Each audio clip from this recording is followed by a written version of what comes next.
national session for children tomorrow. He urges companies that have bought tickets to bring their proof of payment to Philani Maswati. Embiveni biggest braai inhloso yayo kwemphawarisha Eswatini.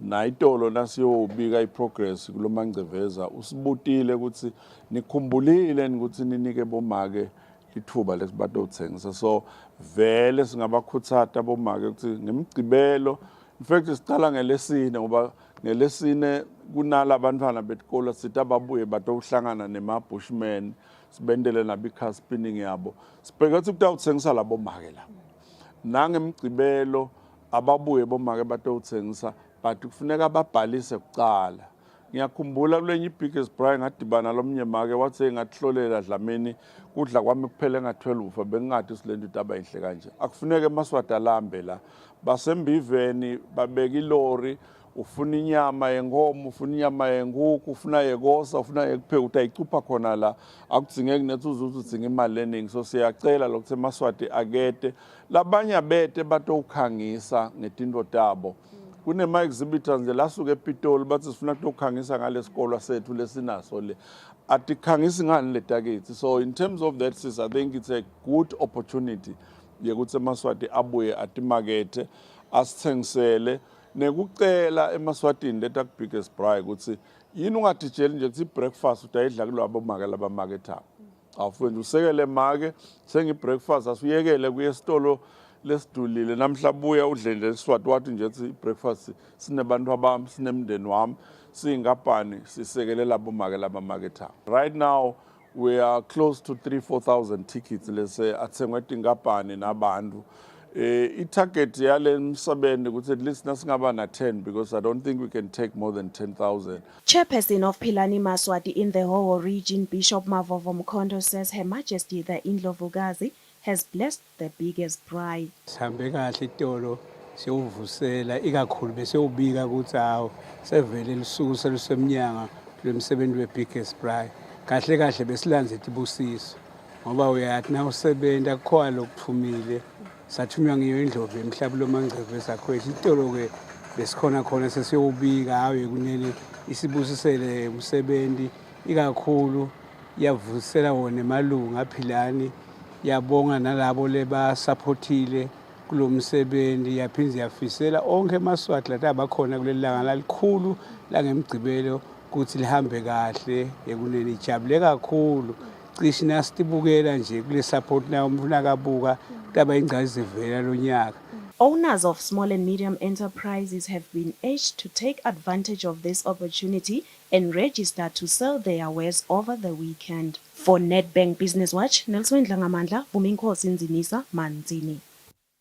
For international story, Chinese businessmen Zhou Wangai and Stephen Bannon Associate found guilty on 9 counts, including racketeering and fraud.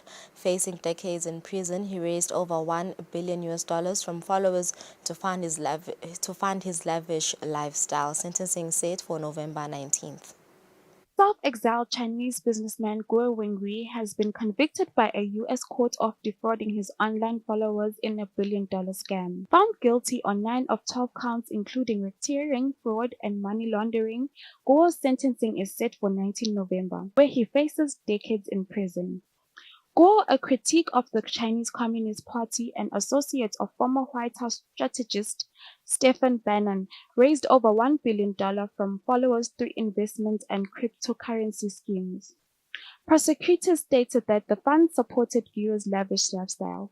Despite his defense portraying him as an opponent of Chinese political system, the jury was unconvinced. Headline inflation remains steady at 2%, meeting target expectations. However, concerns persist regarding core and services inflation. Persistent services inflation continues to exert upward pressure on the overall inflation rate.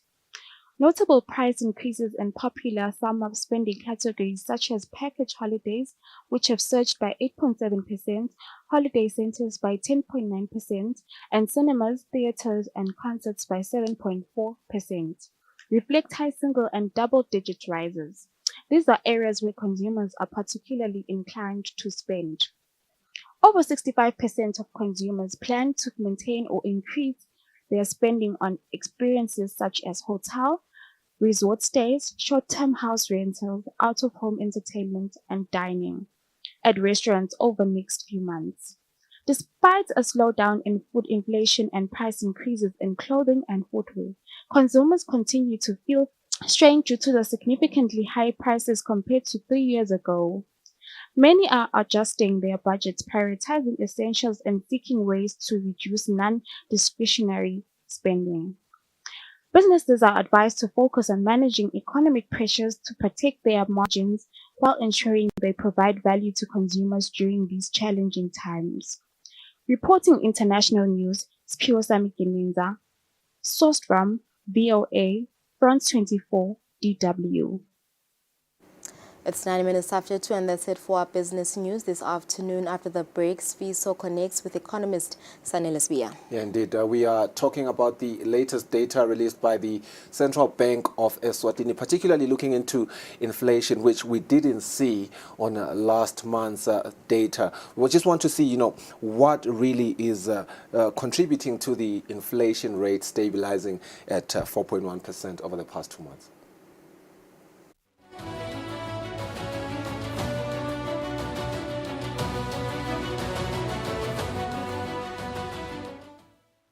Digital helps you make cross-border payments. Human gives you global specialists. Digital allows you to apply for a loan anytime, anywhere. Human connects you to credit experts. Digital puts you in control of your money, while Human connects you to wealth advisors. Digital allows you to freeze, unfreeze, cancel, and reorder your card.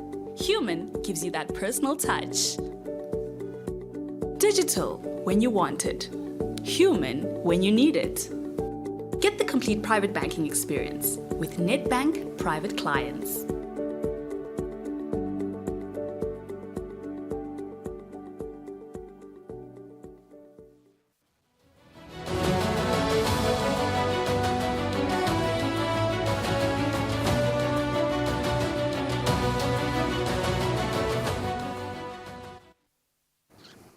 Welcome back. You're still tuned into Eswatini TV. You're watching Nedbank Business Watch.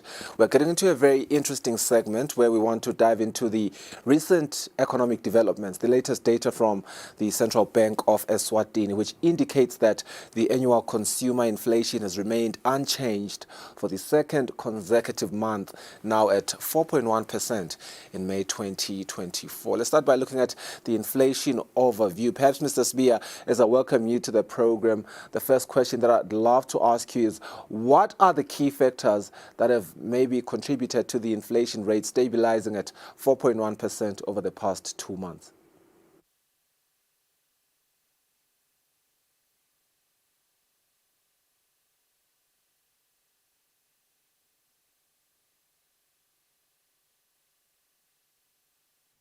Sure, I'm getting you there, Mr. Sbia. I think you may want to unmute your mic. We do see that you are saying something, but we can't seem to really get what you are saying. Apologies on that. I've just unmuted it. Thank you. But on your question, Mr. Ngumado, one would have to start by saying, yes, in May, the inflation had actually stabilized to 4.1%, but there is a new report that just came out yesterday from the Central Statistics Office on the CPI showing a slight increase. What we are seeing in terms of our inflation, what the factors that are making it to be a bit constant, we're seeing that, inflation is pulling on both ends from both durables and consumables, but mostly from durables and perishables. And also we are seeing it in the transport sector and also in the what you call the tourism sector. And we know that our tourism sector has been trying to actually just rebound, so we didn't see it play quite a huge role. We are not a winter destination for quite a number of reasons. But if you look into the June report, you will see that we are seeing the bushfire effect trickling into the June report. But that's not quite significant. And also we are seeing the fact that even though food inflation, as you're saying, it was a bit constant, it held off a bit, but we are also seeing movements in terms of the imported inflation. We are importing quite a huge chunk of our inflation as a country. As you might be aware that, Russia still hasn't taken a step back on Ukraine, so it has actually affected grain output. Over and above, it has also affected seed oil, the sunflower oil, which is quite a huge component of a local consumption basket. And we have seen new geopolitical tensions come into play, more especially within the Red Sea. So right now we have both the Black Sea and the Red Sea relatively under siege. So that now affects global value chains. So that leads us to be a net importer of inflation. So not much of it is locally brewed, but because we import quite a huge chunk of the commodities that we consume in Eswatini, that is why we are constantly importing that inflation, and we are seeing those effects coming to trickle into our inflation story locally. And then we're also seeing the bushfire effect coming into play, and which is something we are most likely going to see as the tourism industry recovers. We're going into the trade fair quite shortly, and immediately after that it's going to be Umhlanga, which are both major tourist events. And then, for a short while, we will then be back into the summer months where Eswatini becomes quite a tourism destination. So that recovery is also expected to contribute to the inflation in the short to medium term. Mr. Nzima, let me put it there for now. All right.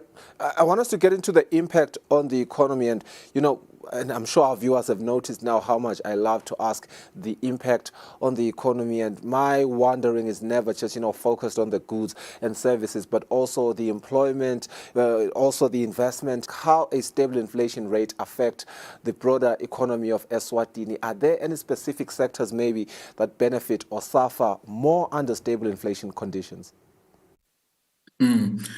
So what we usually seek to attain in economics is steady and balanced inflation. As you know, we usually call inflation a necessary evil because it is it means that businesses are also able to improve margins and also improve in terms of output. So we do need a bit of it, but we need a stable one, like you are saying, a stable inflation environment. That's what we should thrive to seek. So if you have a stable inflation environment as a country, it improves both your consumption capabilities and also your production capabilities. So we would expect that with this stable monetary policy environment or the inflation environment, you would expect it to be a bit accommodative and supportive to businesses, while at the same time resulting in increased demand. And that is something we're going to see as we see quite a lot of the cost of living adjustments being factored into the entire story. And once we have that, that's when it becomes relatively easier for businesses to come in and set up shop in Eswatini. It makes for a predictable environment, unlike an environment where today the prices are 2 emalangeni, then tomorrow it's 20 emalangeni or a few hours later. So this is what I would say it's a very good environment for Eswatini. And we do expect it to if we are able to hold it at this level and hold fort at this level, one would then expect to see an additional bonus into the economy injection in terms of we're most likely to see the prime lending rate going down. But with the recent reports that we are seeing, we did expect to start seeing some pullbacks in inflation. But what we are seeing now is that bit of a hike, which might, in a way, force the central bank to hold the prime lending rate and to hold the prime rate and the discount rate at the levels at which they are. But what the economy needs is that bit of a relief in terms of the cost of living pressures, and a slight decline in that in the two rates would actually offer that into the economy. But with the new levels of imported inflation and the supply shocks, most likely, if you are looking at what is happening in terms of the beef and the foot and mouth disease, and we recently had a thing around poultry in South Africa, and then the effects of El Nino are also going to come in. So all those supply side issues are actually going to impact how the central bank and the monetary policy committee tomorrow will actually be looking into all the interest rate story and the inflation story. And we'll be there to watch it all unfold. I suppose my next question doesn't only acknowledge the interconnectedness that Eswatini have with our neighbors, but also just, learning how inflation compares with other countries in terms of trends? Are we an outlier? Are we, working on marginal rates, less safe? How does our inflation rate really compare with other countries in the region? Are there any lessons that we can draw maybe from neighboring countries with lower or higher inflation rates? So in the region, what one would have to understand and probably applaud our policymakers on is the fact that even though the global economy and even ours was not spared, has actually been in doldrums for the past almost 2 years now, ever since COVID, 3 years. But we've been able to perform relatively better in terms of our inflation figures, our growth figures, and quite a number of figures comparatively. I think we are only second to Botswana in the region. Otherwise, comparatively across quite a number of countries, we are doing better than our comparator countries. So that actually attributes to, stringent monetary policy and also, our regional arrangements in terms of the CMA. Those actually do cushion us in terms of how much of the inflation we import. And, also if you look at our inflation basket, our import basket, most of it comes from the Republic of South Africa. And we have that arrangement as well within SACCO. So you both have the one-to-one exchange rate working to your advantage there. The synchronized taxation policies also work into our advantage. So in terms of how the percentage of the inflation that we end up importing is not that high comparatively compared to other countries in the region, also depend on South Africa to import, and then when they're outside of the CMA area. So that also improves our outlook as a country. So I think we do have to commend His Majesty's government and the Central Bank of Eswatini on trying to really navigate us through these very difficult times, because we are in very difficult times. Times we've only seen, it almost gets back to those times we saw in 2008, where we saw those, there was quite a huge disruption in terms of economic activity. But this time around, we are coming out fairly better compared to our neighbors. You're speaking on, what the numbers have been like, being in a state of inactivity for quite some time, but you're also really just, commending His Majesty's government as well as the central bank. And I want us to focus a little bit on you commending the central bank, because what we are seeing, at least from the data that they released yesterday, is that the discount and prime lending rates have also remained unchanged at 7.50% and 11% respectively. How effective then has the central bank's monetary policy been in controlling inflation, and what more can be done? And I suppose my biggest question here is, what more can be done, coming from you as an economist, because already you've applauded them for a job well done. Yeah, so Mr. Ngumar, one has to understand that most of the issues that we are dealing with right now are what we would call supply side shocks in economics. We did mention the war in Ukraine. There really is nothing the central bank can do about that. No matter how much you increase in interest rate or whatnot, really, you are not going to stop Putin from bombarding Ukraine. You're not going to stop, Israel from really going into Gaza. You're not going to move a ship from China right now to get to Eswatini, because that is what we are dealing with. It's actually a supply side constraint. And what we are seeing the central bank do here is really being preemptive in terms of how do we control so much of this inflation from coming in. And one of the ways you do that is through the prime lending rate. In a way, you are just removing some of the money that is in circulation, so that people are not going to be consuming as much of these high cost commodities. And secondly, we are in what we call a tight money environment. What we are seeing here is not Eswatini only. This is probably almost the highest in Eswatini. But if you look across in the US, you know that we've seen that interest rates is actually high, very high in the US, very close to ours. The second base rate is actually at 7.75, which is very close to ours, actually very a bit higher than ours.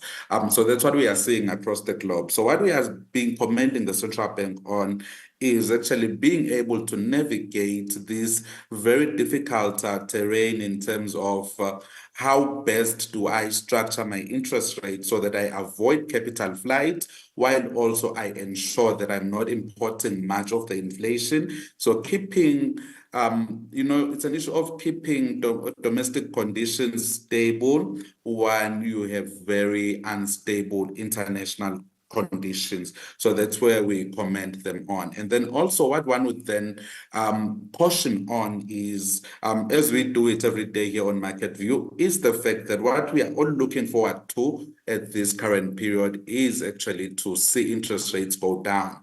But what we want is we don't want interest rates to go down in a haphazard fashion when we haven't actually contained inflation. So the inflation that we need to contain is both local inflation, while we know that global inflation has been contained as well. So that is going to actually minimize the amount of inflation that we are importing. So what one would say needs to be done right now is we need to let down a bit or in terms of monetary policy so that, the real sector can pick up, the goods and services can actually pick up because they do need that bit of injection. Also, if you look into the rates of non-performing loans, those are also on the increase. That's actually on the backdrop of these very tight monetary policy conditions. But no, we cannot expect the central bank to start cutting interest rates haphazardly. They've got to be aware of both domestic, regional, and international conditions. As it were, international conditions are showing that we are seeing some signs of a bit of a letdown. And then once we've contained inflation, probably in the US, and then we see the same happening in the Euro region, we see China doing the same, then we might see that international cut in interest rates so across the globe. So what we are facing, the hard times that we are facing are not necessarily unique to Eswatini. So there really is nothing the central bank can do. The best they can do at this point with these conditions is to actually hold the interest rate at this level. So one was expecting we're going to start seeing those cuts coming in earlier, but no, the reports that came out yesterday with inflation showing being a bit of a spike, really now we are pushing bets probably to September, October, or even August, depending on how July and August are going to come out, considering that we are also going to start seeing the impact of the cost of living adjustments that are going to come into effect in the month of June going forward. Sanele, thank you so much. I would have loved our conversation to keep going. I had a couple more questions for you, but I want to thank you dearly for your invaluable insights. Your clarity has truly enriched our understanding of the current inflation trends and the broader economic implications. Let's go for a net break. Our interview ends here, but the show doesn't end here. Siyabuya.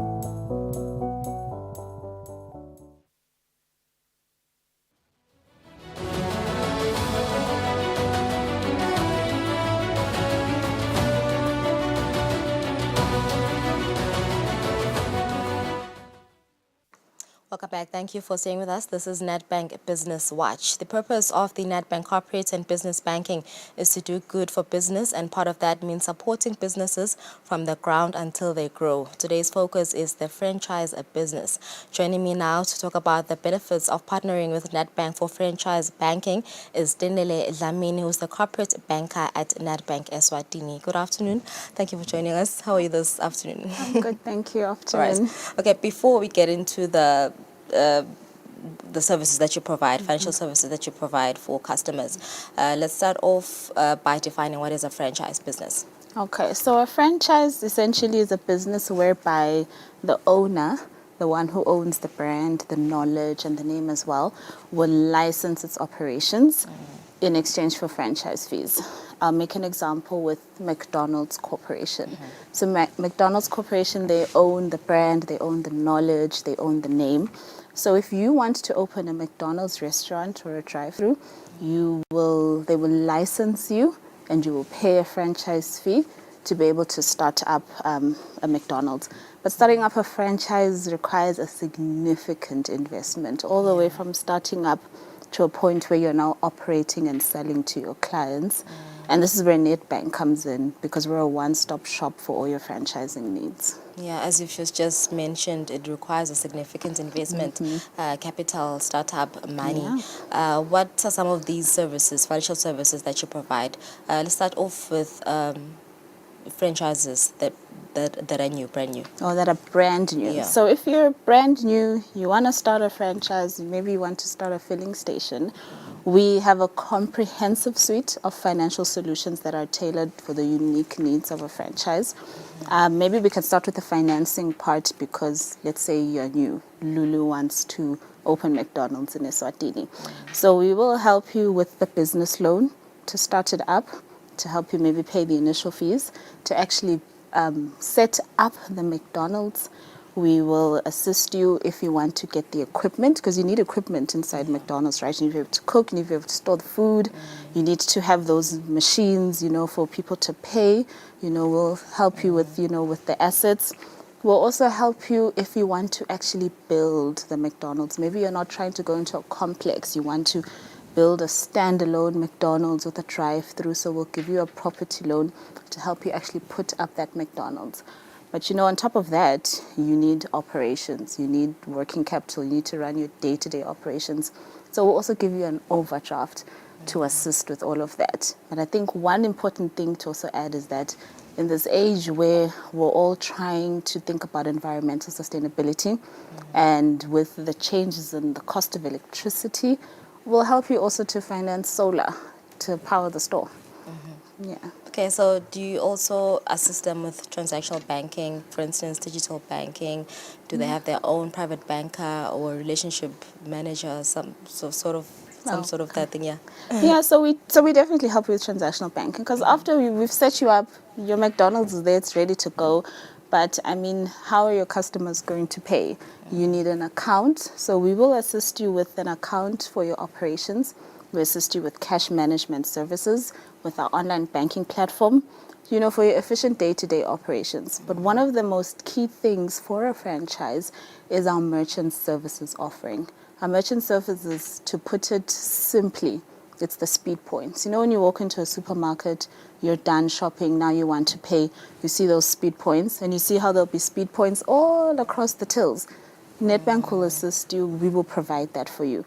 But let's say you are McDonald's and now you want to offer delivery services. So you want your customers to be able to go onto the website, to order the food, pay for it and have it delivered.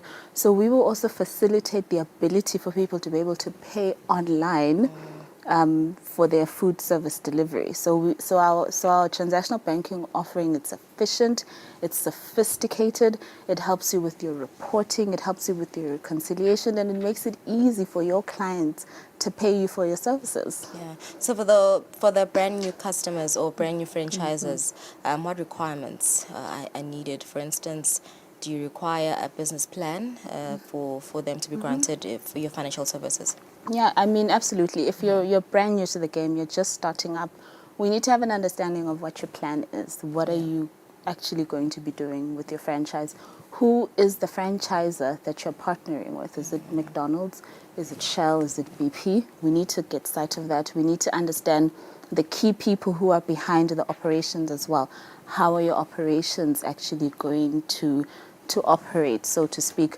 Where are the places that you want to be located? We don't want to just see that I want to set up a McDonald's and that's that. Do you have an expansion plan? We want you to dream big, and we're going to be there to support you, to dream as big as you can. Okay. Yeah. So we know that in business there are always risks. There are opportunities as well, and challenges that business people face. So what are some of the challenges that are in the franchise business? So in the franchising, definitely the expense, especially of starting up. Like I said before, the investment is a significant one, especially when you're looking at, some of your biggest, most well-known brands. Of course, the more well-known it is, the higher it is, the fee is to actually license it, to start it up and to scale it up. But at the same time, some of the challenges that are faced are in terms of managing your day-to-day operations, managing your accounting, reconciling. If you have like 10 McDonald's spread around the country, you need to be able to understand what is happening at each and every McDonald's. You need to be able to reconcile all the payments that are happening there. You need to make sure that all of those McDonald's are operating efficiently. And it's a very difficult thing to do. So our transactional banking offerings, as well as our financing offerings as well, they assist you to run your business as efficiently as possible with high visibility, just in the way that we do our reporting, especially for our merchant services.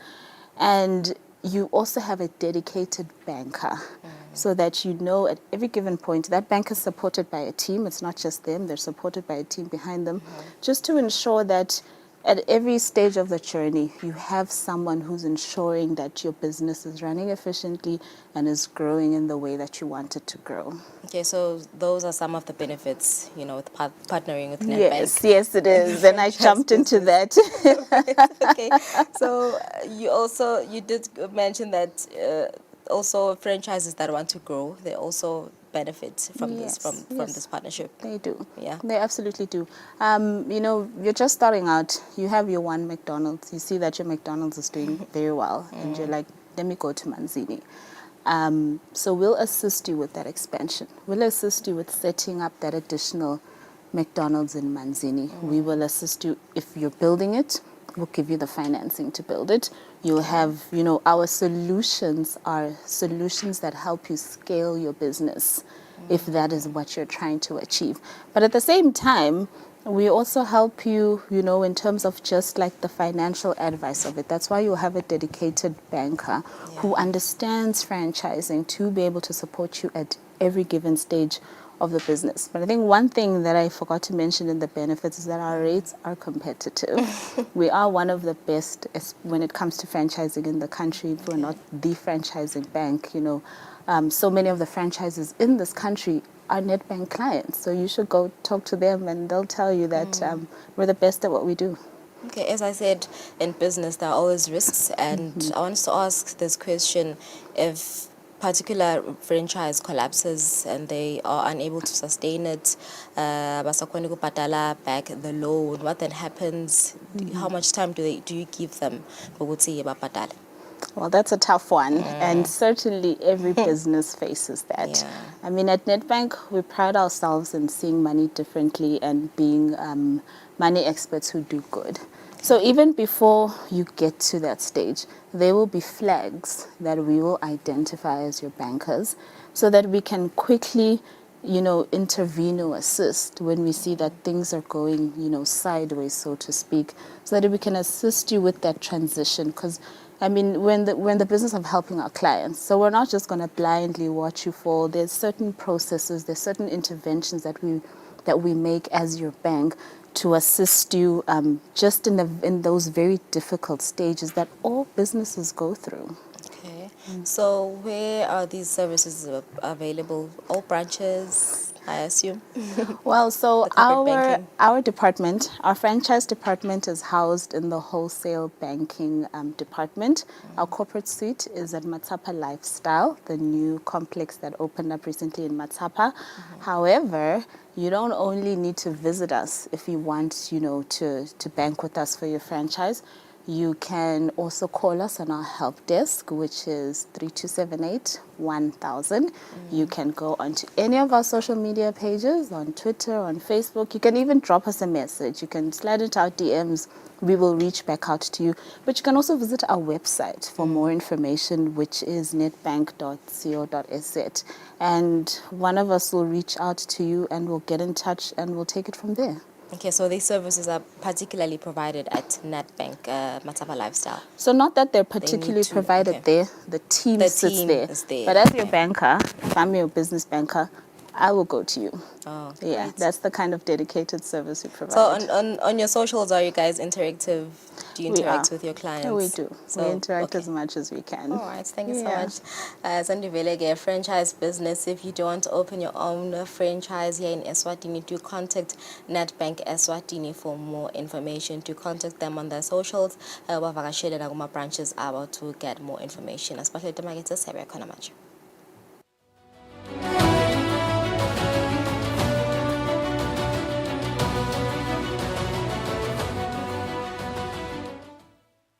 Digital helps you make cross-border payments. Human gives you global specialists. Digital allows you to apply for a loan anytime, anywhere. Human connects you to credit experts. Digital puts you in control of your money, while human connects you to wealth advisors. Digital allows you to freeze, unfreeze, cancel, and reorder your card. Human gives you that personal touch. Digital when you want it. Human when you need it. Get the complete private banking experience with Nedbank Private Clients.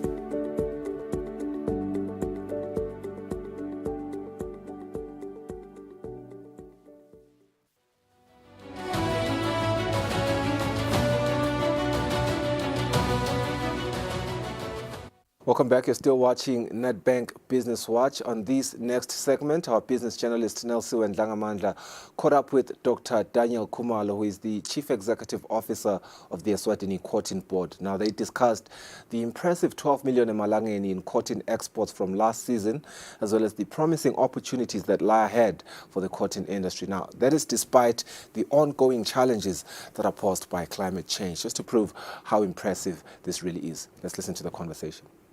Thank you so much, CEO. Welcome to Nedbank Business Watch. Maybe you can just first start by explaining to us if there is still a demand for cotton and if you are still exporting cotton to other countries.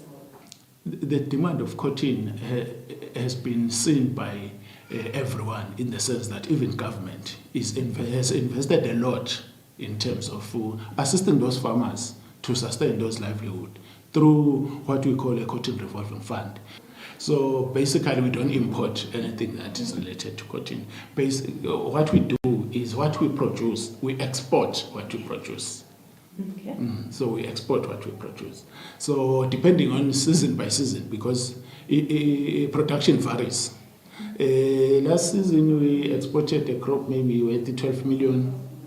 Maybe the previous season it was 16 million, depending on the yields for that particular year.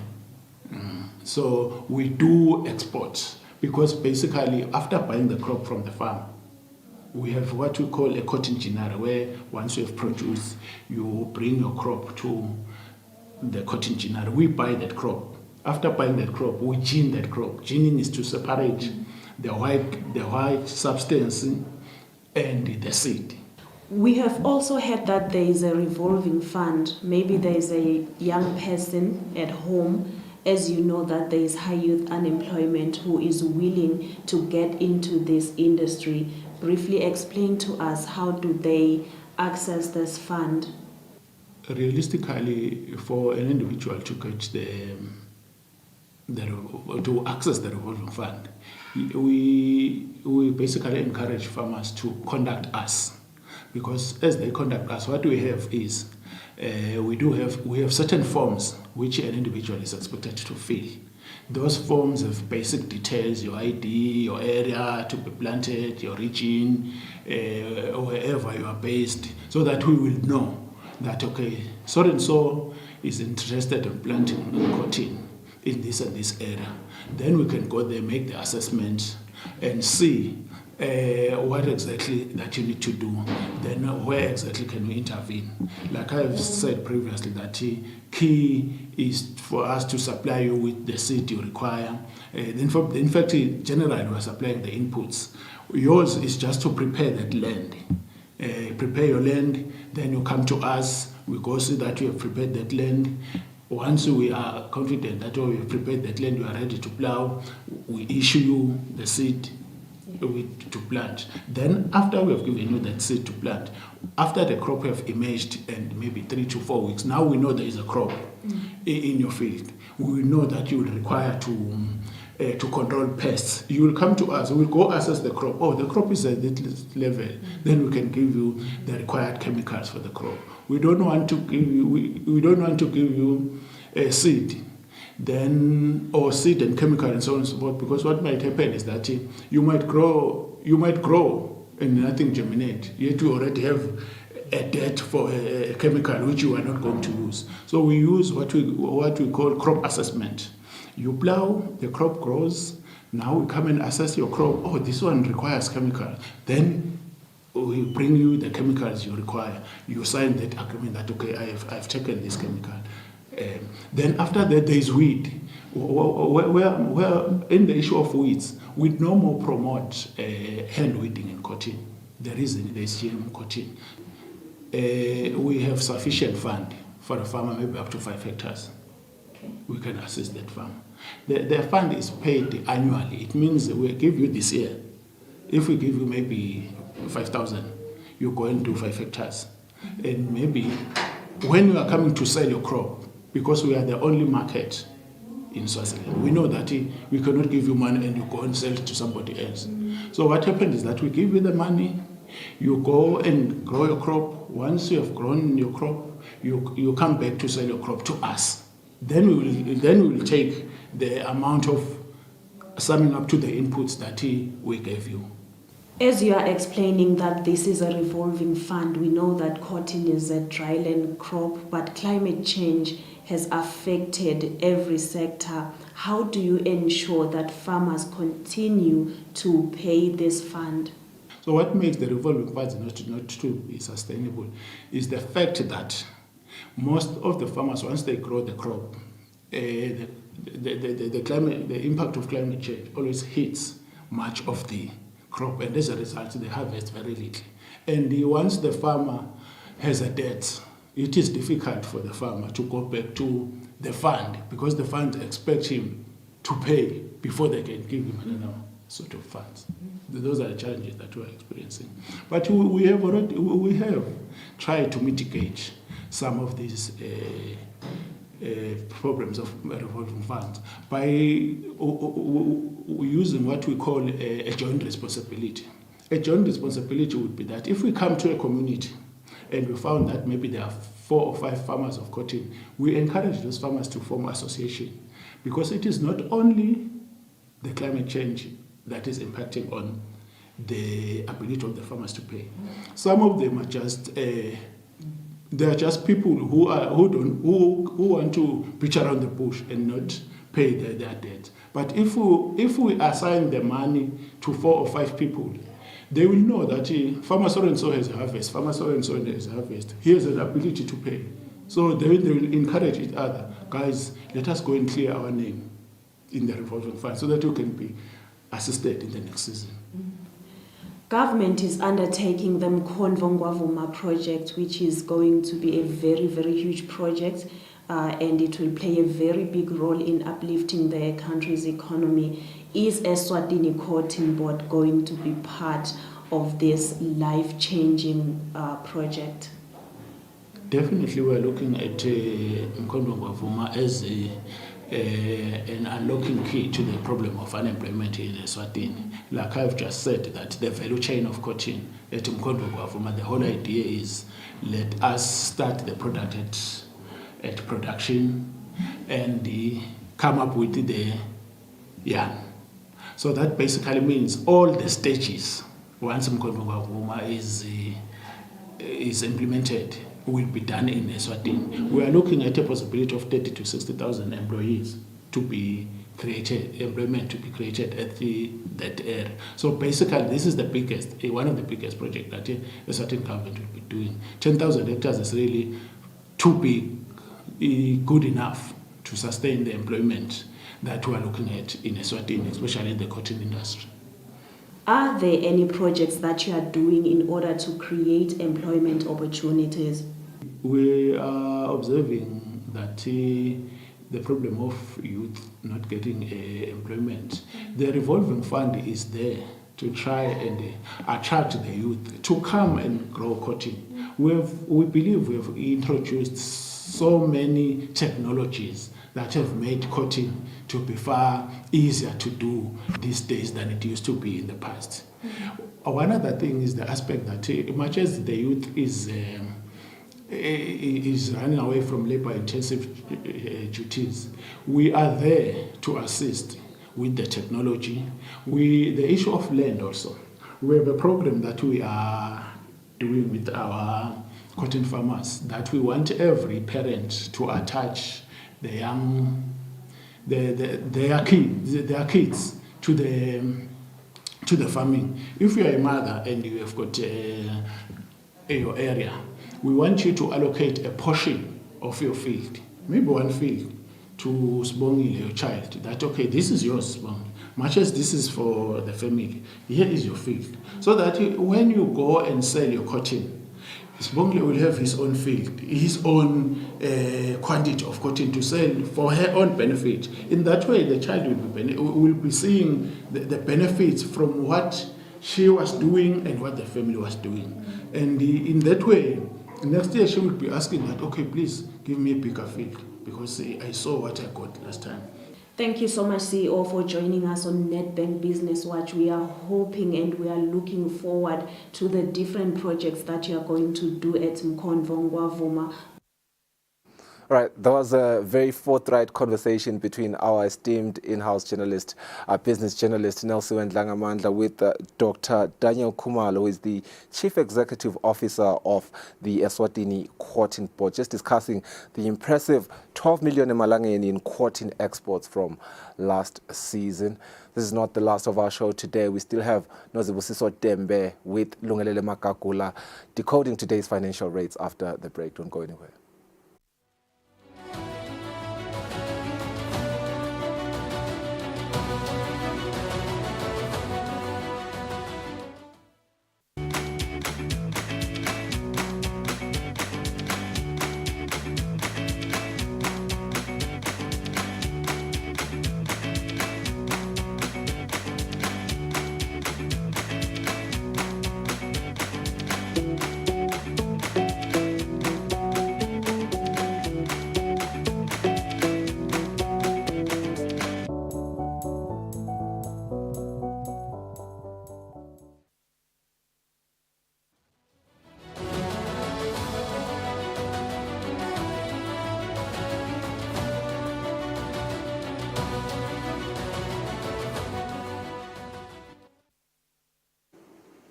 Welcome back. It's 10 minutes before 3 o'clock. For our last segment, we're joined by a treasury dealer at Nedbank, Nozibusiso Dembe, to give us our financial markets this afternoon. A very good afternoon. Welcome to the program. Thank you. Good Lovely afternoon, having you. and thank you for having me. Yeah, so what's happening in the markets today? We saw that the rand showed signs of strength Thursday and Friday. How's it performing this week? Thanks for that, Lulu. So yes, the rand did show signs of strength on Thursday and Friday, and this was after the U.S. inflation data was announced last week.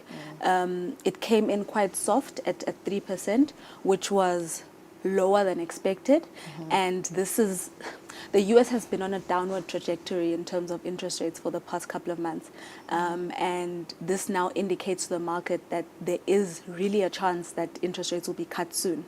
Further to that, we also had our retail sales data, which came out quite steady, and it's been steady the whole year, which basically implies that the consumer in the U.S. still has buying power, so they're still able to spend money on goods and services, and this then indicates that there's a recovery in the economy. So the U.S. inflation data coupled with the retail sales data really firms thoughts in the markets that interest rates might go down soon. The hopes are that they'll start to reduce in September, but we'll see how it goes. I think the Fed chair did mention that they need a lot more data in order to be comfortable, but we're seeing the data come out. Yeah. So at the moment, our US dollar against the EZL is trading at 18.1624. The pound against the EZL is trading at 23.6538, and then the euro against the EZL is trading at 19.8579. And another really important thing that we also saw on Monday was the ZAR, along with other emerging market currencies, then started to lose that strengthening momentum. And this came after this weekend. I think you'll probably know that there was an assassination attempt on the former president of the USA, Donald Trump. So after that happened, the emerging currencies did lose a bit of strength. Investors felt that this event would likely help Trump win the elections in November this year. And it also reduces appetite for riskier assets such as the rand and similar currencies. Okay, on that assassination attempt on Donald Trump, is there any data that you can look out for this week? So the data wouldn't be particularly about the assassination attempt. There's still investigations about that going on. But the data we can look out for this week, which might affect markets, is on tomorrow. The SARB is announcing is making an interest rate decision. The expectation there is that interest rates will remain flat. And then also the South African president, Cyril Ramaphosa, is also addressing Parliament this week on what the priorities for the coalition government are. So this will also be interesting and will affect markets because it indicates how well the new GNU is working well together. All right, so moving on to commodities. When I last checked this morning, gold was actually performing quite well. Gold price went up. Tell us more about that. Thanks for that, Lulu. So yes, you're right. Gold price has been ticking up quite a bit, currently trading at $2,472.95 per ounce. And this also comes after the inflation data last week, which increased market hopes that interest rates will be cut soon. We've also got Brent crude trading currently at $83.78 per barrel. And we've seen the price of Brent crude decrease in the past couple of days due to weakening demand for oil in China. So China is one of the world's largest importers of crude oil. And there was data that came out, economic data that came out of China, indicating that the economy of China grew between April and June. It grew by 4.7%. Yet in the first quarter of the year, it grew by 5.3%. So this shows a slight contraction or a reduction in the rate of growth. And the worry there is that it will then affect the demand for oil from the largest importer of oil. And if it's affecting the demand, the price of oil then decreases. Okay, so when you look at the S&P 500 and FTSE 100, we will also considering the UK inflation. So today with our S&P 500 has been doing great over the past probably 3 to 4 weeks, and it's continuing on that upward trajectory, currently trading at 5,667.20 points. And this also currently is being surged by the bets for interest rate cuts happening soon in the US. So it's really been doing well in that space. With our FTSE 100, we've seen a decline in that index, and it slipped yesterday after the UK inflation data was released, and it came out higher than expected, which then indicates that in the UK, maybe interest rates will not be cut as quickly as in the US, or as the market hopes. So then that made the FTSE 100 slip yesterday. And our JSE All Share Index has been quite steady, but I think we were anticipating movement or to see what kind of movement will occur after the SARB announcement tomorrow, and after the President Cyril Ramaphosa also makes his address to Parliament. All right, thank you for that analysis, Zibu. And that's it for our market analysis. It's 10 minutes before 3 o'clock. Let's take a break.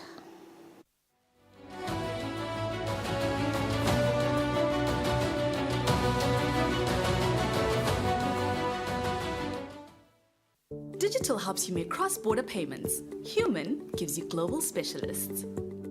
Digital allows you to apply for a loan anytime, anywhere. Human connects you to credit experts. Digital puts you in control of your money. while Human connects you to wealth advisors. Digital allows you to freeze, unfreeze, cancel, and reorder your card. Human gives you that personal touch. Digital when you want it. Human when you need it. Get the complete private banking experience with Nedbank Private Clients.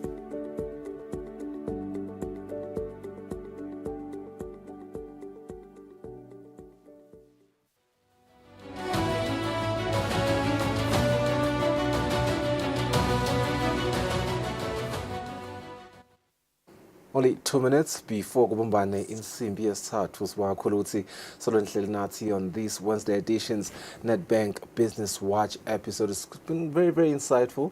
I think for me the biggest thing now is just figuring out which franchise I'm going to start. I already know where to go, and I think the suite of incentives that come with Nedbank are really, really tailored for me personally. Yeah. All right. We'll see you next week, Wednesday, 2 p.m. for Nedbank Business Watch. Have a lovely day. Make better money choices. Choose a bank that takes your money seriously. Business Watch was brought to you by Nedbank.